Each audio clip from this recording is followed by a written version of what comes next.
Ahora aquí estamos grabando. Antes de darle la palabra a Julio, quiero recordarles a todos que periódicamente la opinión de Julio, aunque no organicemos estas actividades, la opinión de Julio ustedes la pueden encontrar de manera periódica, casi que semanal, en nuestra página web y en nuestras redes sociales a través de los podcasts. Y esta semana, particularmente ayer, ya en Spotify pueden encontrar el episodio número 218, en donde, bueno, un poco Julio habla de qué va a pasar luego de la primera decisión de corte de tasas de la Reserva Federal. Este no es el tema de la reunión de hoy, pero no queríamos dejar de pasar el aviso de que esto está disponible y que es otro elemento que está concitando muchísima atención. Así que, sin aburrirnos más, Julio, darte la bienvenida, agradecerte enormemente que nos acompañes hoy acá.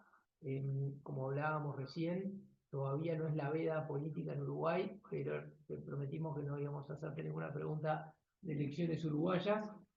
Así que la atención está enfocada en lo que va a pasar el martes 5 de noviembre con las elecciones de Estados Unidos. Sabemos que por el sistema electoral de ellos hay gente que ya ha comenzado a votar, pero bueno, se supone que el martes 5, en poco menos de 2 semanas, vamos a tener ya un resultado. Y cuando se acercan estas fechas ya empiezan todas las casas de fondos y analistas económicos a invadirnos de estadísticas, ¿no? Que bueno, que después de las elecciones, si gana un demócrata, el mercado sube tanto, si gana un republicano, cuánto, y así los diversos números que además a los americanos les encantan. Pero para no agarrarnos de eso, ¿cómo lo ves? ¿Qué te parece cómo está posicionado hoy el mercado para reaccionar a los diferentes escenarios? No te vamos a preguntar quién va a ganar porque eso no lo sabemos, pero bueno, la idea es que nos cuentes cómo ves vos el escenario bueno, y los mercados naturalmente según lo que ocurre. Bueno, buenas tardes Andrés, buenas tardes a todos. Gusto de poder encontrarnos aquí para intercambiar un poco opiniones e ideas, básicamente mostrarles lo que es nuestro escenario, nuestra visión de lo que puede ocurrir a partir de estas elecciones. Primero que nada, a pesar de que no es nuestra especialidad, digamos, la política, veamos primero qué es lo que nos están diciendo las últimas encuestas sobre qué es lo que puede pasar, digamos, en Estados Unidos. Porque aquí lo que importa no es solamente el presidente, o sea, quién gana la elección, si es Donald Trump o Kamala Harris, sino también es muy importante lo que ocurra con la composición del Parlamento, tanto en la Cámara de Senadores como en la Cámara de Representantes, y como vamos a ver, ahí puede haber cambios interesantes respecto de lo que es la situación hoy. Me voy a guiar básicamente por la recopilación de estadísticas y encuestas que hace el The Economist, de acuerdo a la cual hasta hoy, digamos, o a los últimos datos disponibles, había una ligera ventaja a favor de Donald Trump, que estaría obteniendo algo así como 273 electores contra 265 de Kamala Harris, con una probabilidad de victoria para Donald Trump de 53% contra 47% de probabilidad de victoria de Kamala Harris. ¿Y por qué esta paridad? Bueno, porque los datos que van llegando y las encuestas que se van haciendo, especialmente en la zona del cinturón industrial, da un escenario permanentemente cambiante hacia un lado y hacia el otro. Así que bueno, eso es la situación hoy, es una situación de mucha paridad, y si lo vemos en lo que ocurre con la composición del Parlamento, con estos mismos datos, el Partido Republicano estaría teniendo una mayoría en el Senado de 51 contra 49 senadores de los demócratas. Si bien esto es una diferencia muy estrecha, incluso hasta parece más estrecha que la de los electores hacia uno y otro, de todas maneras, por la forma en que se definen estas las sillas o las bancas en el Senado, presenta un poco más de estabilidad. Diríamos que hay prácticamente un 70% de probabilidad en este momento de que la mayoría en el Senado sea republicana. Pero en la Cámara Baja, en la Cámara de Representantes, el panorama es distinto. Aquí son los demócratas los que estarían teniendo una mayoría de 220 contra 215 republicanos en este momento, con lo cual se daría vuelta la mayoría que hoy tiene el Partido Republicano en la Cámara Baja. Así que un escenario perfectamente posible a partir de esta elección es que gane quien gane, o sea, gane Kamala Harris o gane Donald Trump, tenga que gobernar con un parlamento dividido, o sea, con una mayoría de un partido en el Senado y una mayoría del otro partido en la Cámara de Representantes. Lo cual, desde el punto de vista de su agenda y lo que pueda ser su impacto en la economía y los mercados, es un hecho sumamente relevante. Si gana Kamala Harris, es probable que el Senado tenga mayoría republicana. Si gana Donald Trump, es más probable todavía que el Senado tenga mayoría republicana, pero en cualquiera de los casos es altamente probable que la mayoría en diputados sea de los demócratas. Y eso, bueno, nos pone en la situación de cuáles pueden ser las políticas económicas a partir de esto. Con esta división en el Parlamento, es muy difícil que cualquiera de los dos candidatos pueda llevar adelante en forma completa, digamos, su agenda. En materia tributaria, sabemos que ahí es donde están las posiciones más disímiles entre ambos. Donald Trump está planteando reducciones impositivas, Kamala Harris, por el contrario, está planteando aumentos de impuestos. Y lo que uno observa hoy en los mercados y en particular en las proyecciones de resultados para los próximos años que están haciendo las empresas que en este momento están mostrando resultados del segundo trimestre de este año, hay algo muy interesante, o sea, en la mayor... trimestre, ¿no? Perdón. Tercer trimestre, tercer trimestre, está bien. Hay algo muy interesante. Cuando muestran las proyecciones para los próximos 2 años, la mayoría de las empresas muestra un acortamiento del gap entre la ganancia antes de impuestos y la ganancia después de impuestos. ¿Esto qué está significando? Que desde el punto de vista de los actores, mundo empresarial, dan una alta probabilidad o están tomando proyecciones dando por hecho que el ganador es Donald Trump y que por lo tanto va a haber reducciones de impuestos y que eso justamente implica una menor carga tributaria, una menor brecha entre la ganancia antes de impuestos y la ganancia después de impuestos. Y eso, de alguna manera, también en esas proyecciones de ganancias netas de impuestos, están también las expectativas de ganancias para los próximos 2 años, que de algún modo también van liderando y van influyendo en la evolución del Standard & Poor's. Entonces, un primer elemento a tener en cuenta es que el mercado, en lo que respecta a renta variable, tiene incorporado en sus expectativas una muy alta probabilidad de victoria de Trump, cosa que no es lo que están reflejando, esa alta probabilidad no es lo que están reflejando las encuestas, y ahí puede haber sorpresas. O sea, desde el punto de vista de ese comportamiento de los mercados post-elecciones, una victoria de Kamala Harris podría eventualmente generar proyecciones y un comportamiento y algún tipo de corrección en el mercado en el corto plazo. Desde ese punto de vista, la buena noticia para los mercados es justamente esta división en el Parlamento que mencionábamos hace unos minutos. Aun cuando gane Kamala Harris, si no hay mayoría en el Parlamento que permita asegurar que, por ejemplo, el aumento de impuestos llegue a 28%, que es, por ejemplo, el impuesto a las ganancias que de las empresas que está planteando en su programa de gobierno Kamala Harris, bueno, eso, si eso no se vota, bueno, el mejor resultado para los mercados en ese sentido es, bueno, gana Kamala Harris, pero su reforma tributaria no sale adelante porque no tiene mayoría en la Cámara Alta como para poder aprobar.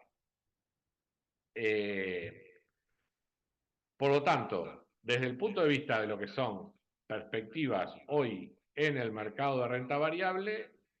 yo diría que en líneas generales el mercado está esperando una victoria de Trump con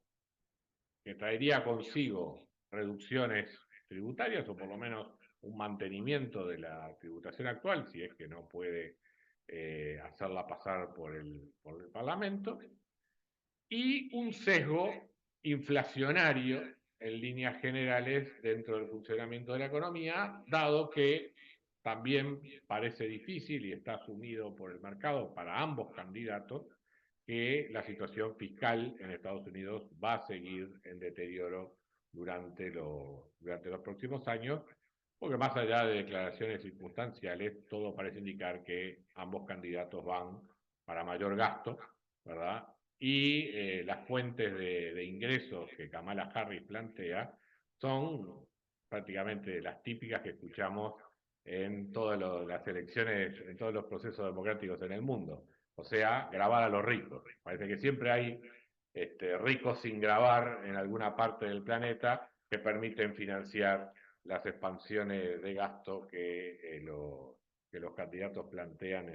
en su etapa normalmente más demagógica en el proceso electoral.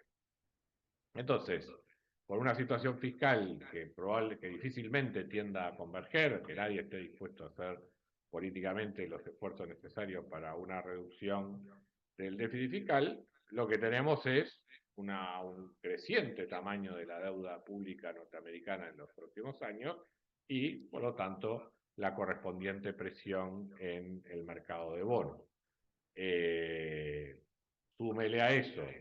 la combinación de una política fiscal expansiva con una política monetaria que ha dado signos de relajamiento, bueno, lo que tenemos son impulsos de demanda por el lado de la economía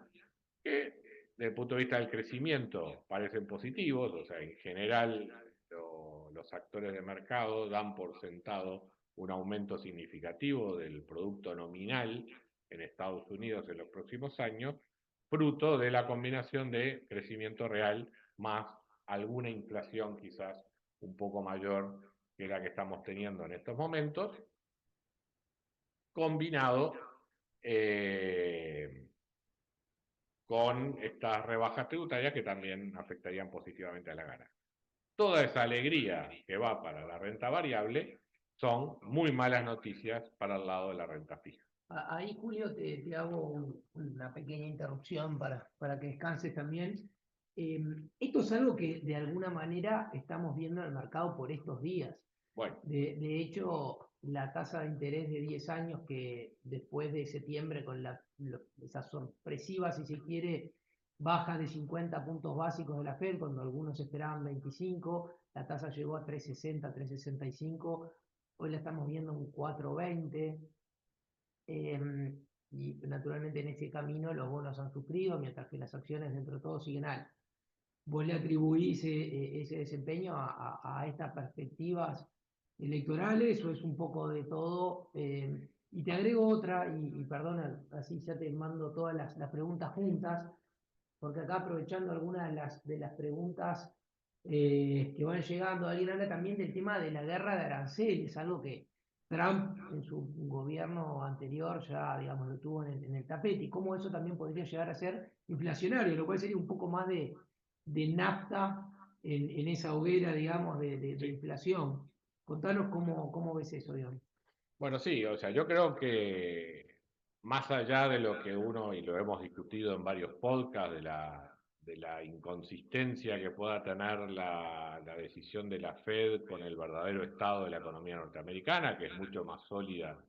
de lo que de alguna manera se reflejaba en los comunicados y en la conferencia de prensa del último Comité de Política Monetaria, indudablemente también este elemento de mayor déficit fiscal, mayor presión sobre el mercado de bonos, está impactando desde el punto de vista electoral en el mercado de renta fija y le está generando este premio a los instrumentos de deuda, especialmente visto en los precios del bono a 10 años. Y a su vez también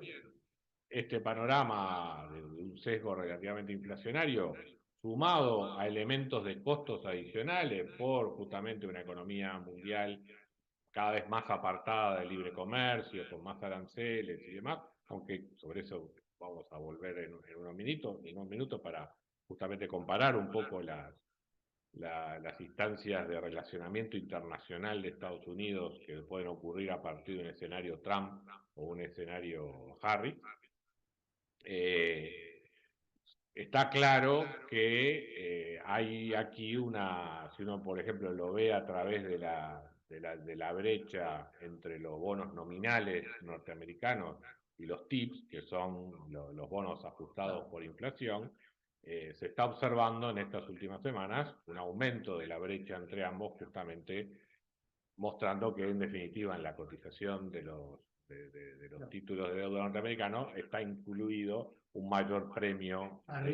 de riesgo de inflación para los próximos años, consistente con este escenario que estamos de alguna manera dibujando, de que el mercado está empezando a pensar que la inflación en los próximos años puede estar arriba de lo que la Reserva Federal tiene como objetivo y por lo tanto lo incorpora como premio de riesgo en los precios de los bonos. Así que sí, efectivamente, eso es parte de política comercial, que digamos que eso es un impacto de costos, que podría ser por una vez y demás, pero sobre eso uno le está insuflando un panorama monetario también relativamente más acomodaticio, con lo cual, al poner todo ello junto, genera un sesgo inflacionario en el funcionamiento de la economía. Acá hay una pregunta que acaba de llegar que también está buena porque estamos hablando de la Fed en definitiva. Y alguien pregunta, bueno, Trump es verdad que en algún momento ha sugerido estar contra de Jerome Powell, de todo el manejo que hizo la Fed de las tasas de interés, en algún momento reclamando que las tasas deberían haber sido bajadas antes o que no deberían haber subido tanto. Entonces, creo que acá la pregunta, digamos, si no está formulada específicamente de esta manera, creo que la pregunta es, ¿cómo ves eso, digamos? ¿Hasta dónde Trump puede, de alguna manera, tratar de influenciar a la Fed? No lo hizo cuando fue un gobierno, digamos, bueno, vos me dirás si lo hizo o no, pero ¿ves que ahí puede haber un cambio de rumbo para la Fed con Trump? A ver, seamos justos, no solamente Trump, en estas últimas semanas, antes de esta última decisión de la Reserva Federal, también hubo una carta de legisladores, de congresistas demócratas, dirigida a Jerome Powell, pidiendo bajas en la tasa de interés. O sea que está todo el sistema político norteamericano pidiendo una política monetaria más flexible, entre otras cosas porque todo el sistema político norteamericano está empujando a más deuda pública y bueno, lo que quieren es que esa deuda pública sea lo más barata posible y que dañe a la economía lo menos posible, o sea que todo el mundo quiere ver una economía norteamericana impulsada por medidas de política monetaria que vayan en consistencia con también una política fiscal expansiva y de mayores transferencias al sector privado. O sea que en ese sentido está todo el sistema político norteamericano alineado a una política monetaria más expansiva. Hubo intentos de Trump durante su anterior presidencia de modificar, por la vía de los hechos, el proceso de designación o de destitución del presidente de la Reserva Federal y finalmente echó para atrás. O sea, yo creo que llegar a esos extremos de generar un cambio institucional de esa magnitud sería verdaderamente problemático para la administración norteamericana, ciertamente generaría un daño reputacional muy grande a largo plazo, incluso sobre lo que pueda ser la confianza en el dólar, que le terminaría a la larga generando un boomerang a la propia administración norteamericana con efectos mucho más negativos que lo que podría lograr con alguna decisión de política monetaria que le fuera favorable. No hay duda de que, como lo vimos en el gobierno anterior,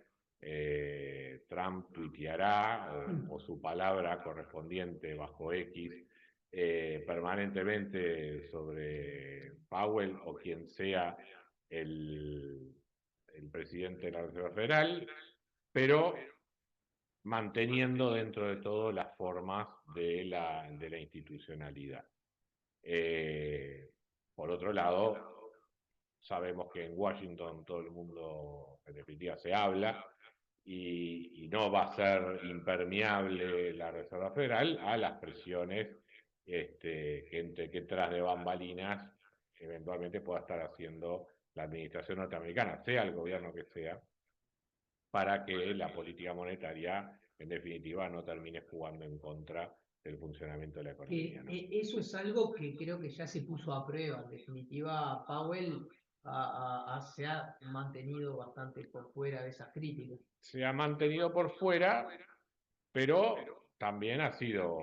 también reconozcamos que el proceso de suba de tasa fue muy parsimonioso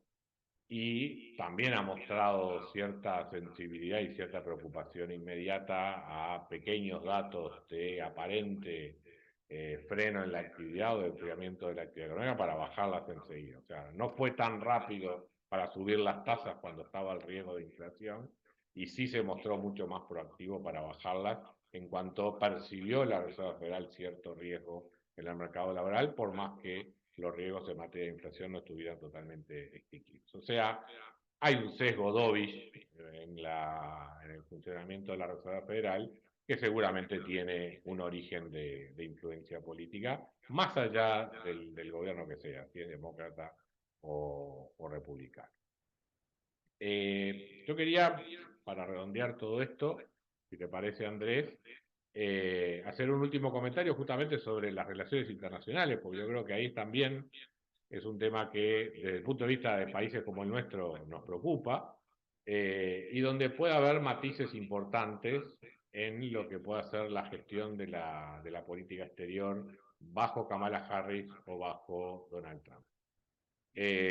Hay yo diría tres temas fundamentales. Uno, la relación con China. Otro es la relación o el involucramiento de Estados Unidos en el conflicto de Medio Oriente. Y el tercero, el posicionamiento, digamos, en lo que tiene que ver con el libre comercio o barreras al libre comercio en general, especialmente en el relacionamiento entre Estados Unidos y Europa. Respecto del caso de China, aquí Kamala Harris plantea algo disruptivo respecto de lo que ha sido la posición de la actual administración norteamericana respecto de China.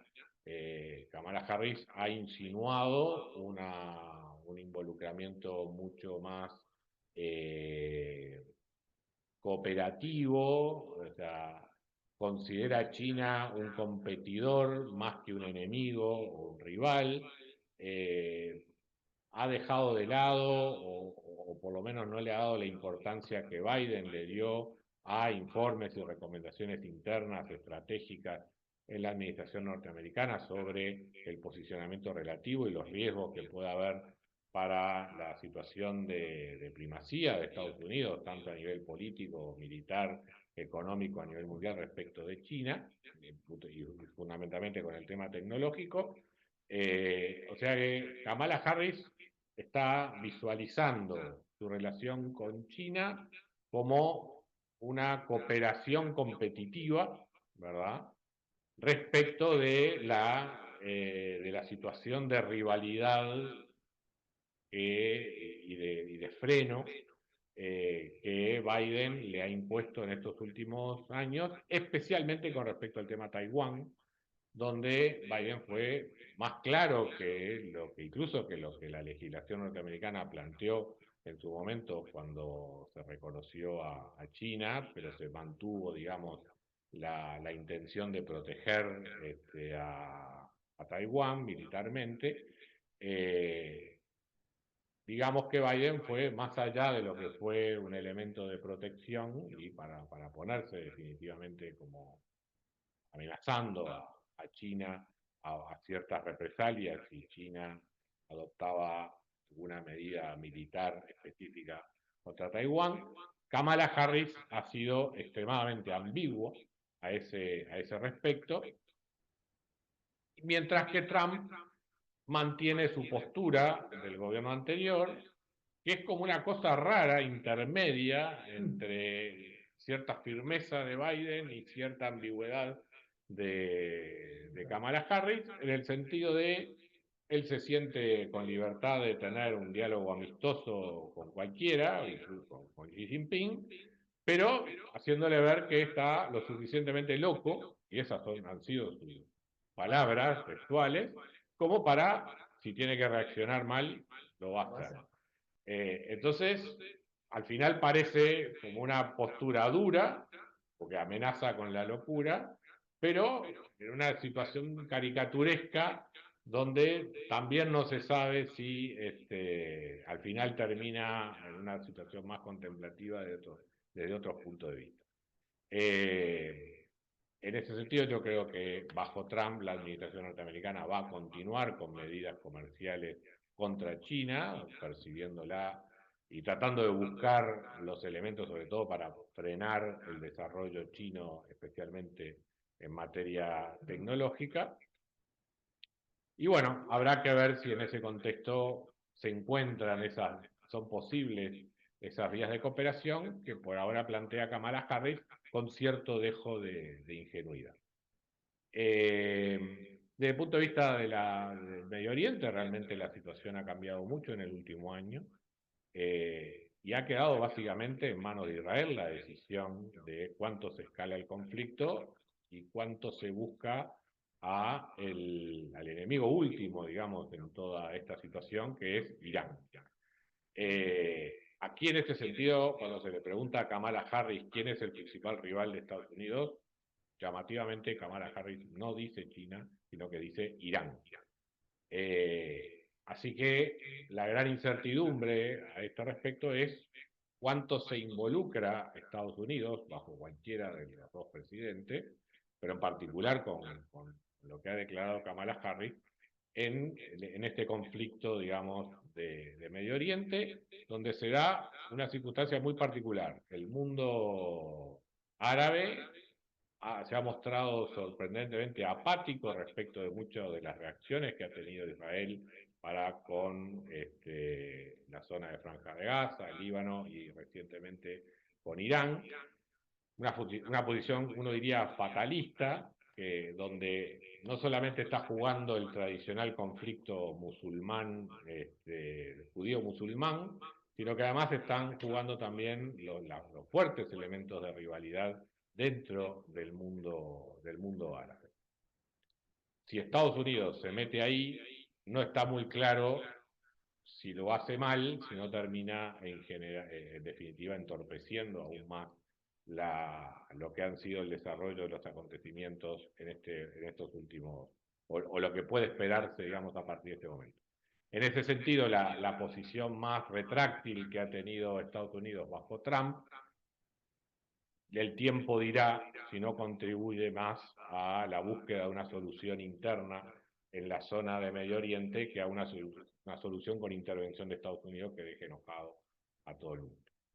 Y bueno, y finalmente está la relación entre Estados Unidos y Europa, una relación que fue complicada durante la anterior administración Trump, tanto por lo que implicaba en materia de gasto militar como en las relaciones comerciales.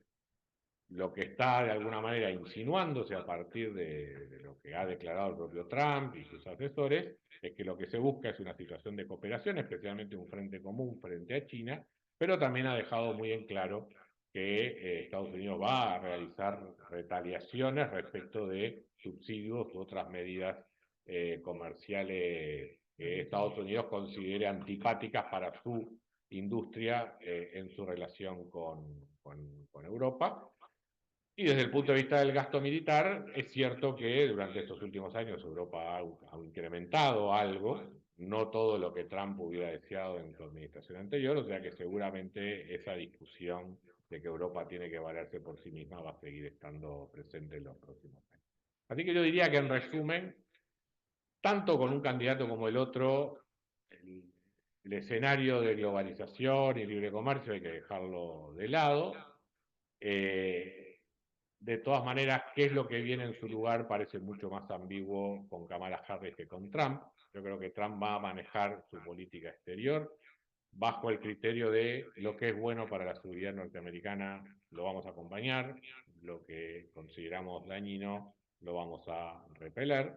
Y ahí es donde está la habilidad de países como Uruguay, por ejemplo, suficientemente pequeños como para no ser considerados una amenaza, poder de todas maneras mezclarse o meterse, o encontrar un nicho dentro de lo que puedan ser los resquicios de colaboración que puedan permanecer en este mundo, que ciertamente, más allá de que se abandone la globalización, no es un mundo que retrocede hacia economías aisladas como las que tuvimos un siglo atrás. Perfecto, Julio. Hay algunas preguntas que han ido quedando, la mayoría ya las contestaste, por cierto, y ya estamos en la hora que nos habíamos propuesto, que era bueno, no superar los 30 minutos de charla. Yo te quiero agradecer, por supuesto, por este tiempo y agradecerles a todos los que nos han acompañado, a los que nos han acompañado también con sus preguntas. Y bueno, todos saben que estamos a disposición, que eventualmente nos pueden hacer llegar sus preguntas también por mail a nosotros y generar instancias para evacuar las dudas de manera puntual. No van a faltar estas instancias en el futuro, están pasando muchas cosas y seguramente volvamos a utilizar este mecanismo quizá antes de fin de año para ver cómo se desatan todos estos nudos que tenemos hoy por hoy en el mundo. Así que... Perdóname, hay una pregunta allí, estoy viendo Sí. sobre el tema del conflicto Rusia-Ucrania. Yo creo que Sí, también aquí... en la lista de conflictos fue el único que te quedó. Sí, y yo creo que, y de alguna manera lo hice adrede, porque yo creo que la, la definición de ese conflicto, gane quien gane, yo creo que hay pocas perspectivas favorables para Ucrania, en el sentido de que para dar vuelta lo que Ucrania perdió territorialmente frente a Rusia de 2014 para acá, requeriría un apoyo decidido de Estados Unidos y de Europa, que no lo veo, más bien hay un profundo proceso de desgaste, digamos, y de cansancio, de fatiga, tanto en la administración norteamericana como en Europa, y yo creo que ahí todo el mundo, todos esos actores, van a comenzar a presionar sobre el gobierno de Ucrania durante 2025 para encontrar una salida, digamos, al conflicto. Es muy probable que esto termine con una concesión territorial de Ucrania sobre algunos avances, sobre algunas de las cosas donde se posicionó Rusia. Y la moneda de cambio sería el ingreso de Ucrania a la OTAN. Si eso no se produce, es una victoria total de Putin, con lo cual no creo que Occidente debería permitirlo, sería como de alguna manera admitir una derrota, pero yo creo que ese va a ser, en esas líneas va a ir el escenario de compromiso en esta situación. Se queda con algunos territorios, Crimea y alguna cosa más, Rusia, y a cambio de eso Ucrania se mantiene como país soberano y defendido por la OTAN para futuros ataques. Perdón, y esa salida que vos ves, ¿la ves más probable con Trump que con Harris? Cualquiera de los Con cualquiera de los dos. O sea que ahí pesa más este desgaste que vos hablás que el resultado electoral. El único líder de Occidente que decididamente mostró cierto apoyo hacia Ucrania fue Biden, y la postura de Biden no la sigue el Partido Demócrata bajo Kamala Harris, y ciertamente no es consistente con lo que el Partido Republicano de Trump, que no es el Partido Republicano tradicional, ha mostrado, digamos, en todo este país. Buenísimo. Bueno, gracias por ese bonus track que nos diste con el tema de Rusia. Ahora sí, muchísimas gracias a todos, nos mantenemos a las órdenes y volvemos en cualquier momento con estos webinars. Gracias, Julio. No, gracias a ti y gracias a todos.